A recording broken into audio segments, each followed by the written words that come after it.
Angie, Hi, Dan. How are you? I'm fine. My name is Dan Fazio. I'm the managing editor of GI Jobs magazine, and I'm talking today to Angie Johnson, actually Staff Sergeant Angie Johnson. She's an Air Force veteran who still serves in the Air National Guard.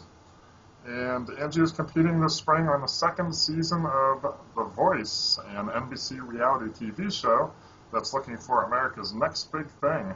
Thanks so much for joining us today. It is my pleasure. I'm so glad to be here. Live from Nashville. I guess it's about lunchtime there, isn't it? Um, I've already eaten. It's like Okay. 12:43. I'm good to go. Okay, great. Well, Angie, like millions of other people, I first saw you on YouTube singing Adele's Rolling in the Deep. hmm And I have to tell you, I was absolutely blown away by the raw power of your voice. Thank you. Can you tell me a little bit about that performance last August? Exactly where was it? And did you have any sense at the time that this show is going to be any different than all the other morale shows you've performed for the troops? Not at all. I wasn't even sure we were going to do a little gig that night.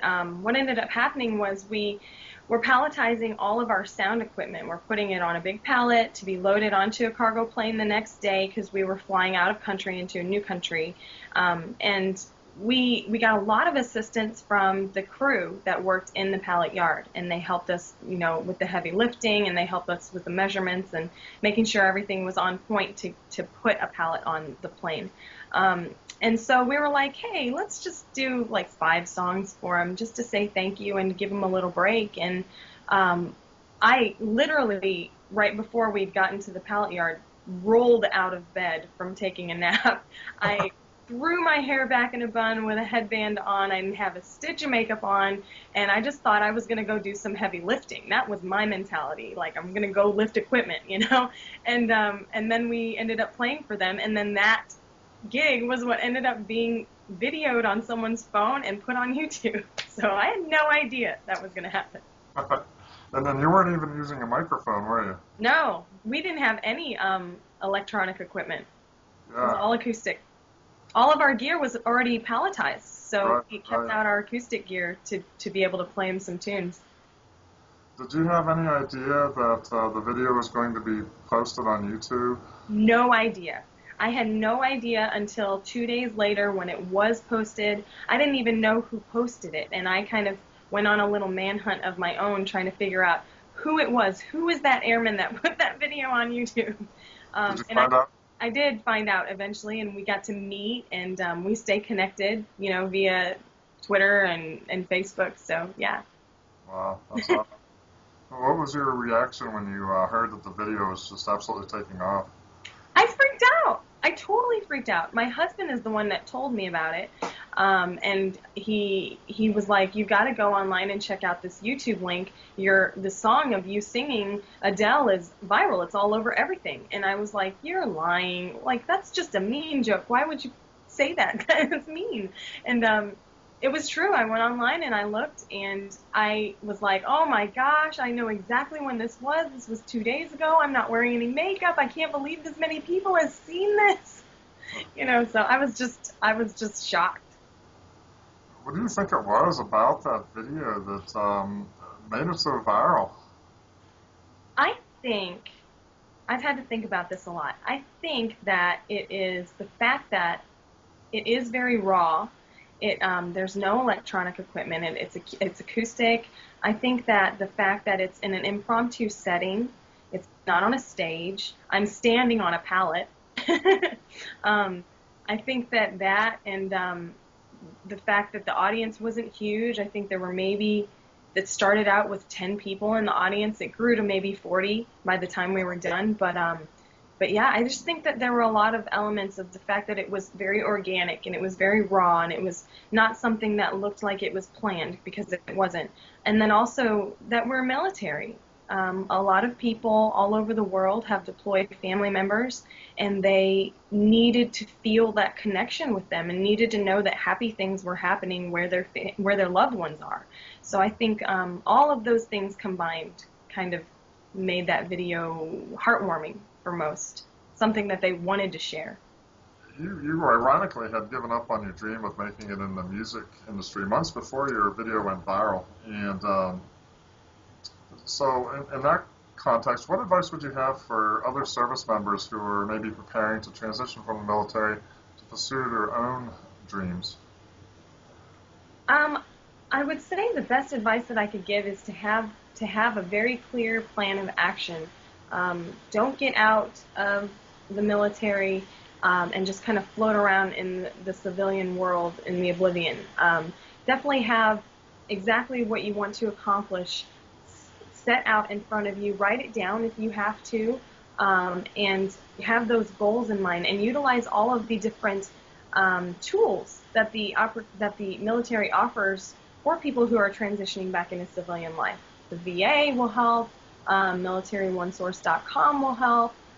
And those are things that are there for people to transition smoothly and not feel like they're kind of lost in the oblivion. And also your educational benefits. If you want to pursue your education, make sure that all of your GI Bill stuff is set in place before you separate. Because once you have already separated, it's just a little more difficult to get all of that stuff up and running. After you don't have, everyone on base, your education advisors and things on base to help you out. So have your plan of action and utilize all of the resources that the military offers to help you transition. That's the best advice that I would give. Do you feel like your own military training and experience gives you an advantage in the music industry? I wouldn't say it really gives me an advantage in the industry itself. But I do think that it gives me an advantage in my own life, because the music industry is a very rough place. It's not, all peaches and cream and happy, let's all just hold hands and make music. It's a lot of criticism. It's a lot of being in a fishbowl. It's an environment that you kind of have to have a tough skin for. And I think that being in the military and being so mission focused for so many years, and kind of having to look at my job in the military and say, okay, it's about the mission, it's not about me, has helped me in my music career, because it's helped me not wear my heart on my sleeve, not be overly sensitive about when people tell me that they don't like this song or they don't like how I sang it this way, and just taking all of that and using that criticism constructively to propel my career has definitely helped. And I got a lot of that thick skin from my military experience. Has your appearance on The Voice led to any other music offers yet? Well, I haven't really gotten any offers, but even if I did, I couldn't act on them because I'm kind of voice focused right now, and everything is kind of locked into The Voice right now. So until The Voice wraps, I don't really know how I can pursue any of those other opportunities, because everything's just kind of up in the air. You opened on The Voice with Pat Benatar's Heartbreaker, classic rock and roll. And then it's a song that really showcased the power of your voice. Or who are your biggest musical influences? My biggest influences are definitely a lot of very strong female country singers. I love country music. It is what makes my heart flutter, and I really relate to it because it's what I was raised on. So I love Faith Hill, and I love Reba McEntire, and I love Tammy Wynette, Loretta Lynn, Martina McBride. I mean, just, the kind of the country music female vocal icons of our generation. I love all of them.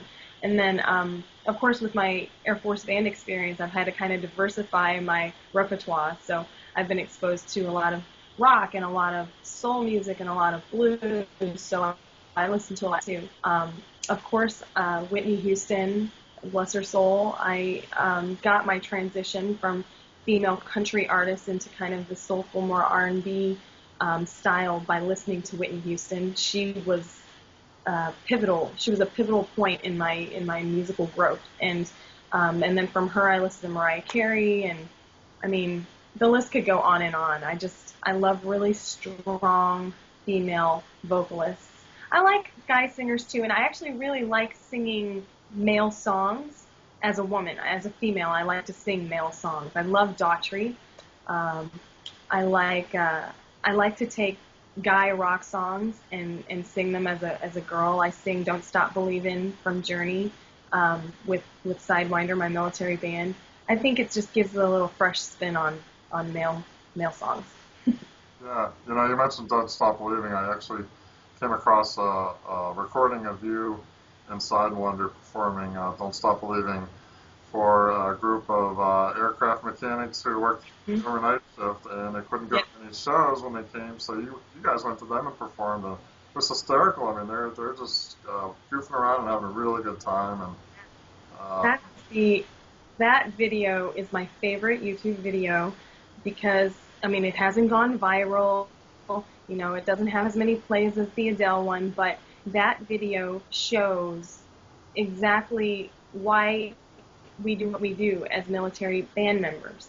That video, it just kind of encapsulates the emotions and the fun and the cut loose spirit that is happening when we perform for troops that are deployed. I mean, they're mission focused. They're always thinking about the mission, and I've got things, but I'm just going to have to kind of put those right now because right now the priority is fixing this jet or making sure that these bombs are loaded or whatever it is that they do. And to have those moments of just free spirit fun is why the band career field is so important. So that's absolutely my favorite video. I'm glad you saw that. yeah, I can see why. It was a lot of fun to watch, and I just stopped when I saw it. I was like, you just feel the good time that you guys did have. It's fantastic. So what else can we look forward to hearing from you on The Voice this spring? What other songs have you performed, or is that a trade secret? Yes, it is. I can't tell you what songs, but I can tell you that CeeLo has picked the song, so you can trust that it will be interesting. You can trust that it will be entertaining. Yeah. And he's just so knowledgeable in music, and I don't know if people really know much about CeeLo, but he is not a one-trick pony. He loves rock, and he likes 90s rock, like the 90s era grunge rock. He loves soul music. He appreciates country music. He tries to be well versed in all the different genres, so you just never really know what to expect with him. We look forward to watching. Yeah, it'll be a good time. Well, what's your dream today, Angie? Where do you hope to be in 5 years? Oh wow, in 5 years, I would just love to be. I would love to be doing music and only music, and having that be my living. I would love to help my husband not have to wait tables 2 nights a week, and I would love to help my family out financially and just kind of give them some of the finer things in life, and that doesn't have to come through being an artist per se. I don't even have to ever get a record deal. I would love to just write. I would love to just write songs and be involved in the music scene here in Nashville, like just songwriters nights and getting cuts on other people's records. I just want to be in music, and I think that with the YouTube video and with The Voice, I may have that opportunity now, a stronger opportunity than I had before. Yeah, certainly. Well, Angie, thanks so much for joining us today. Appreciate you taking the time, and I should mention that Angie will appear in the April issue of GI Jobs magazine. We're publishing a little article about you, and we really look forward to keeping an eye on you, and I hope to watch you go all the way to the top. So. Well, thank you. And you can follow everything that I'm doing on my Facebook page or my website, officialangiejohnson.com. I tweet a lot. I'm on Twitter as Angie K. Johnson, so I really like to interact with people that are following the journey, so tweet me. Okay. Thanks, Angie. Best of luck to you. Thank you so much. Have a great day. You too. Bye.